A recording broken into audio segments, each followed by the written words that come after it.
So today I'm going to present on the more taboo or perhaps darker side of human sexuality, paraphilic interests. Paraphilic interests include the ones that you can see on the board, such as foot fetishes, bondage, voyeurism, which is of course peeping or watching someone else perform sexual behavior. But paraphilic interests are typically defined as sexual behavior toward an atypical target, whether it's an object, unwilling participant, animal, or material, or activity. So whether that's bondage, sadism, masochism, etc. So what has been under research in the field is the prevalence of paraphilic interests in women, as well as in a non-clinical sample. So this study, paraphilic interests, sex differences in a non-clinical sample, had three main objectives, which was to study it in a non-clinical sample, address the size and prevalence of the sex difference between men and women and their paraphilic interests, and lastly, to explore some of the explanations and some of the mediators of the sex difference. So paraphilic interests aren't necessarily detrimental or harmful. They become paraphilias when they are persistent and become persistent throughout someone's lifetime. And then when they are distressful or cause harm to the individual who experiences them or to others, they become paraphilic disorders. Many paraphilic behaviors are also criminal offenses, so of course this can be extremely distressing to experience these type of interests.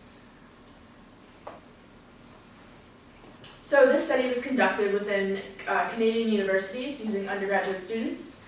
It recruited participants from a psychology course as well as advertisements throughout campus. And then the general public was recruited using advertisements online and through social media sites such as Facebook and Twitter. So there were 305 men in the study and 710 women, with the approximate age of about 22. The majority of participants in the study were Caucasian students, residents of Canada, heterosexual, and the just slight majority identified that they were in a relationship at the time. So the experiment was conducted through a questionnaire that was administered through SurveyMonkey, which explored a number of different characteristics that they were trying to investigate as mediators of the sex difference. So the very first measure was paraphilias. So the participants answered about 40 items on a 7-point scale. They would range from -3 to +3 to certain statements. So a statement might include you're touching materials such as rubber, leather, or pleather, or other erotic, excuse me, or other erotic, which has PVC, other erotic materials. -3 was extremely repulsed, 0 was indifferent, and 3 was aroused. Neurodevelopmental stress was a measure to see how someone's upbringing or prenatal environment could affect their paraphilic interests later in life. This is a component because it is typically seen that men are more affected by their prenatal or childhood environment. So there are 3 different factors that measure this. Intellectual ability with a word matching test. Right-handedness, which is actually a very interesting component because most people with neurological disorders are more likely to be non-right-handed, which is a weird kind of correlation. This also tends to be more prevalent in men. And then the last component of neurodevelopmental stress was prevalence of illness. So how many times you were ill in the past 3 months or 3 years. Sex drive was a primary hypothesis in the study because it's often seen that your motivation to have sex can lead you to be more flexible in your sexual experiences, thus more willing to overlook certain taboos or societal norms. Sex drive is also seen to be more prevalent in men, or higher in men because of testosterone. So that was a major hypothesis for why paraphilic interests are way more common in men. Excuse me. Mating effort was also another component, seen as the time spent trying to find a sexual partner, and also your preference for short-term relationships. So this was a good measurement of sexual promiscuity and willingness to have casual sex. Impulsivity and sensation-seeking was another measure of this. It's seen that men are usually more sensation-seeking than women, so again, that may account for the large gap.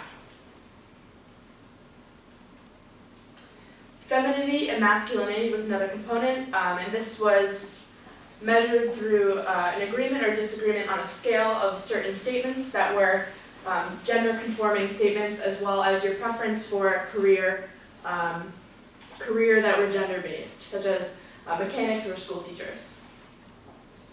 Social desirability was a component to judge reporting bias so that they could see whether there was a gap in honesty, basically, in the surveys between men and women. So the results were interesting.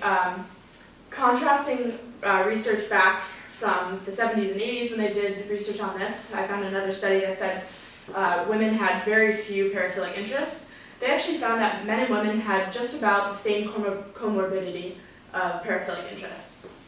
However, men were less likely to express disgust with many of the paraphilic interests, and women were less likely to report arousal. So that means on certain paraphilic interests, men actually reported arousal while women expressed strong disgust. This is especially true for voyeurism. Nearly all men in the study reported that they were pretty much indifferent to voyeurism, saying that they weren't disgusted by the behavior and that it wasn't a negative sexual behavior. These are also very pertinent for activities that include bodily fluids, such as urophilia and scatophilia, which are particularly gross, and men showed less disgust. That was really significant. Also, there is no significant sex difference between repulsion to transvesticism and also sadism. So that was really interesting because previously it had been seen that women had less desire in sadism masochism, but that was actually found to be pretty equal in the study. So the biological explanation for sex drive as a massive indicator of sexual paraphilia is that men are seen to have a higher sex drive, which of course can make them more willing to new and novel sexual experiences, which can lead to the development of paraphilias or paraphilic disorders. So there are a few limitations of the study. First of all, the measurement of the constructs may not be very accurate. There could have been some different measurement that would more accurately describe or explain the gap. There was not enough variation, or sample size could also be another confounding factor. And of course, a self-reporting study has its limitations because some people may be very sensitive to these topics and less willing to report with honesty because, of course, some of these paraphilias can be criminal offenses. And then also, they felt there might be a stronger correlation to paraphilic disorders rather than paraphilic interests. Of course, many of these measurements were highly correlated with paraphilic disorders such as pedophilia, but not necessarily for the other ones. But what we did take away from the study is that men are less repulsed by paraphilic interests and report more arousal. So sex drive is extremely important in the role of paraphilic interests, which is why we see many more men in certain paraphilic disorders such as pedophilia, voyeurism, and fraudurism.